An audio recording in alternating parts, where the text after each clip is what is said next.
Indonesia merupakan salah satu negara dengan jumlah penduduk tertinggi di dunia, yaitu setelah Tiongkok, India, dan juga Amerika Serikat.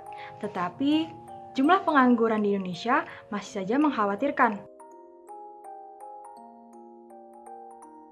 Sebagai contoh, kita ambil daerah keistimewaan Indonesia, Jakarta. Menurut lansiran liputan6.com, tentang 6 kota favorit orang Indonesia untuk mencari kerja, Jakarta menduduki peringkat pertama sebagai kota paling favorit para pencari kerja. Hal ini disebabkan karena kemajuan kota Jakarta, serta peluang-peluang kerja yang tersedia di Jakarta, dan juga jaminan-jaminan yang ada di dalam kota tersebut. Namun, mindset yang tertanam pada kepala pencari kerja tentang betapa suksesnya mereka jika mendapatkan pekerjaan di Jakarta berbanding terbalik dengan data yang dirilis oleh IDN Times bahwa Jakarta menduduki peringkat ke-9 provinsi dengan angka pengangguran terbanyak. Lantas, mengapa hal ini dapat terjadi? Kami menyadari bahwa ini merupakan salah satu akibat dari Indonesia yang begitu luas sehingga penyebaran edukasi di Indonesia kurang merata. Tapi jangan salah, pendidikan itu bukan hanya tentang akademis. Ketika kita membaca percakapan yang tertera pada 2 foto di atas, tentu kita menganggapnya sebagai sesuatu yang lucu.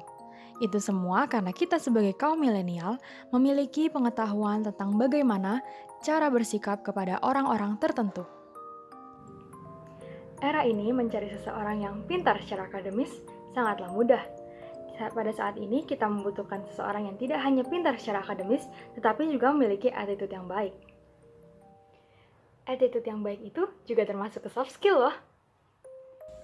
Berbicara mengenai soft skills, tentunya kita harus mengerti apa itu definisi dari soft skills.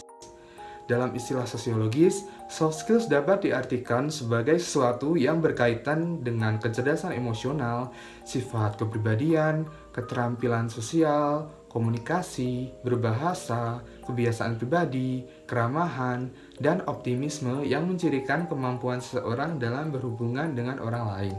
Dari penjelasan tersebut, dapat disimpulkan bahwa soft skills menyangkut atau berkaitan dengan karakter pribadi yang menyebabkan kemampuan interaksi individu, kinerja pekerjaan, dan prospek karir seseorang itu meningkat.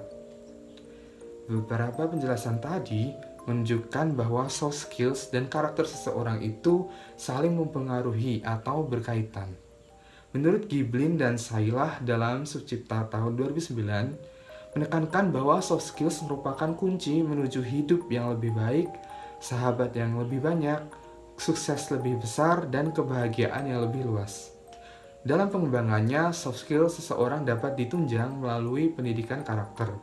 Di Indonesia, hal ini dikuatkan dengan Perpres nomor 87 tahun 2017 tentang pendidikan karakter.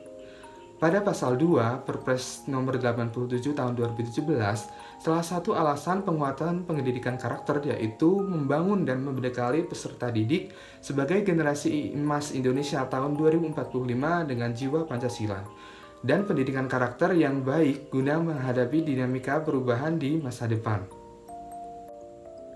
Hal ini menunjukkan bahwa negara Indonesia itu peduli akan generasi muda agar generasi muda dapat menjadi manusia yang berkualitas dan juga berkompeten.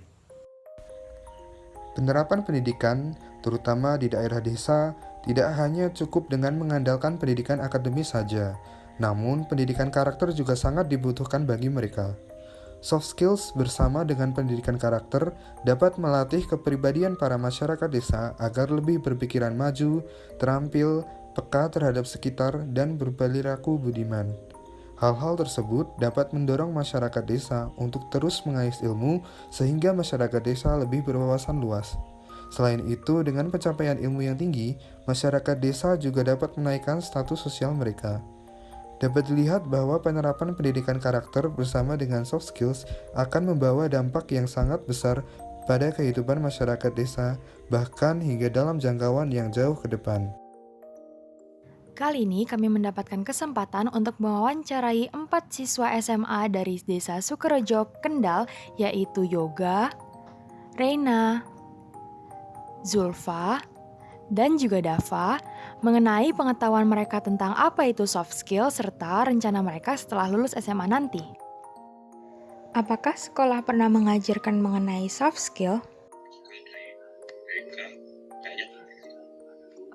Kayaknya belum sih sampai saat ini.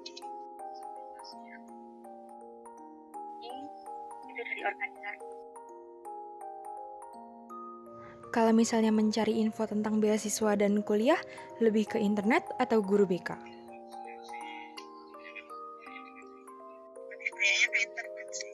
Lebih buat ke internet dari sendiri ya, cari ke internet. Karakter yang baik dan kemampuan soft skill yang tinggi akan mampu membawa seseorang untuk bertahan dalam organisasi maupun dunia kerja. Perlu dipertimbangkan juga bahwa konsistensi akan membawa kesuksesan. Dengan membantu para pelajar mulai dari nol hingga mereka mencapai apa yang mereka inginkan, akan membuat kondisi psikis mereka tidak akan terguncang ketika memasuki dunia yang baru. Mendirikan suatu lembaga yang mampu menjadi tempat mereka bernaung, mewadahi mereka untuk berkonsultasi mengenai jenjang pendidikan selanjutnya atau pekerjaan yang ingin mereka lakukan, akan membantu mereka mencapai tujuan yang diinginkan. Begitu pula dengan menyediakan berbagai informasi tentang beasiswa di sekolah-sekolah yang mungkin tepat bagi mereka. Juga menyediakan informasi tentang lapangan pekerjaan bagi mereka yang tidak berkeinginan untuk melanjutkan pendidikan. Bukan hanya itu, pelatihan juga perlu dilakukan demi meningkatkan keterampilan yang diperlukan untuk mencapai sumber daya manusia yang lebih tinggi. Dengan ini, kami berharap lembaga pendidikan karakter bagi pelajar di pedesaan dapat membentuk jiwa dan karakter pelajar Indonesia, khususnya di pedesaan, menjadi lebih baik lagi. Kedepannya, kami berharap bahwa pelajar mampu berkomunikasi dengan baik, memiliki jiwa kepemimpinan yang tinggi, mampu berpikir kritis, memiliki etos kerja tinggi, dan mampu bekerja dalam tim. Kami juga berharap bahwa mereka memiliki kepribadian yang baik, seperti mandiri, jujur, pandang menyerah, disiplin, dan percaya diri.